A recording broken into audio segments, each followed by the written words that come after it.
Assalamualaikum warahmatullahi wabarakatuh.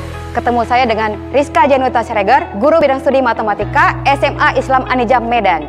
Hai, selamat pagi, tetap semangat. Ketemu lagi dengan pelajaran matematika yang sangat menyenangkan. Kita buka dengan lafaz basmalah. Seperti biasa bertemu lagi dengan saya dalam pembelajaran matematika. Kali ini kita akan membahas peluang kejadian part 2. Sebelumnya di part 1 kita sudah mempelajari bagaimana menentukan anggota-anggota dari ruang sampel. Nah, di part 2 ini kita akan menentukan rumus dari peluang suatu kejadian. Peluang dari suatu kejadian adalah seberapa besar kemungkinan terjadinya kejadian yang kita inginkan. Oke, misalnya nih A, suatu kejadian yang kita inginkan.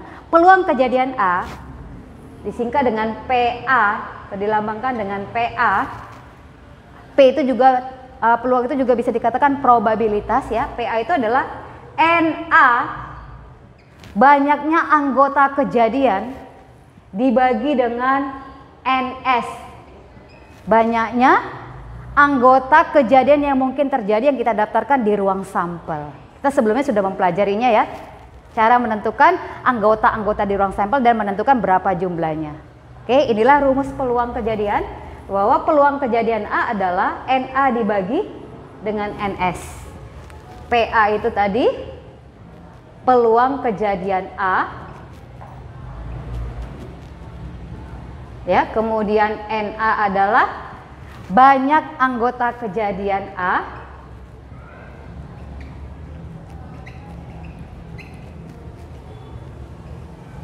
kemudian NS itu adalah banyak kemungkinan yang terjadi.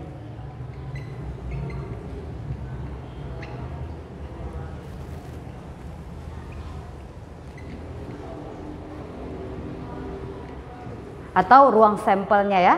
Oke.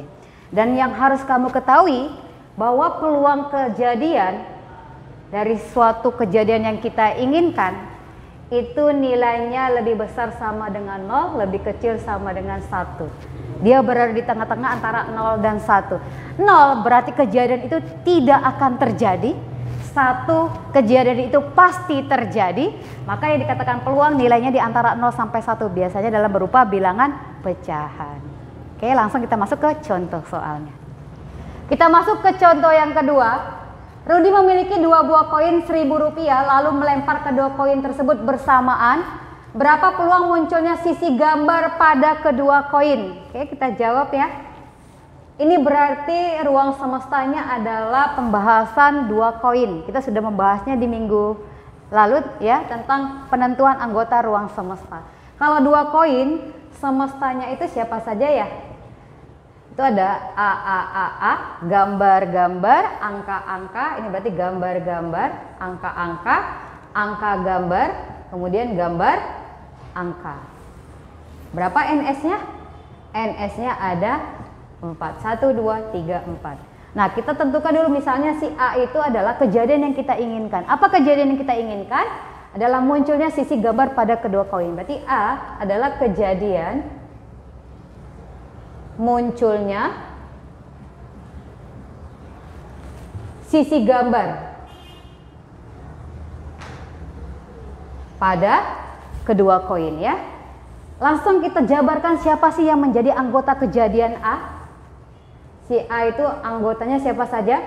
Kita ngambilnya harus dari anggota ruang semesta. Jadi anggota kejadian itu merupakan himpunan bagian dari ruang semesta. Mana? Kita lihat di sini yang kedua sisinya itu sama-sama gambar.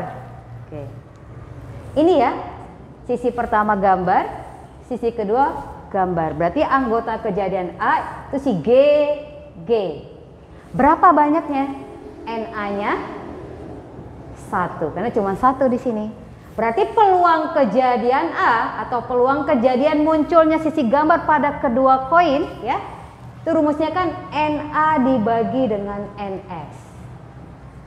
NA-nya tadi 1, NS-nya ada 4. Berarti peluang kejadiannya 1/4. Paham ya? Kita masuk ke contoh yang kedua. 2 buah dadu dilempar bersamaan, berarti pembahasannya dadu nih. Oke, yang tadi kan koin, ini dadu. Berapakah peluang munculnya mata dadu yang pertama 2, dan mata dadu kedua bilangan prima. Jadi kalau ada dua dadu berarti ada dadu 1, ada dadu 2. Yang diminta adalah dadu pertama munculnya angka 2. Untuk dadu yang kedua yang muncul adalah bilangan prima. Kita jawab. Kita tentukan dulu anggota ruang semestanya. Anggota S-nya ini sudah kita bahas juga di video yang part pertama. Itu dimulai nanti dari 1, 1, kemudian ada 1, 2, selanjutnya nanti sampai 6, 6. Ya, total NS-nya itu ada 36. Oke? Kita misalkan si B. Boleh ya, untuk kejadian itu bisa disimbolkan dengan A, B sampai Z boleh. Tadi A, ini saya buat B, nggak masalah ya. B adalah kejadian munculnya mata dadu pertama 2, mata dadu pertama 2 dan mata dadu kedua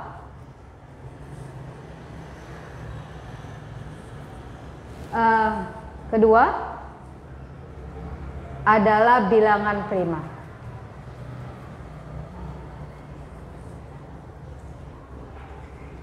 Oke, kita tentukan anggota kejadian si B yang menandakan dadu pertama 2 dan dadu kedua adalah bilangan prima.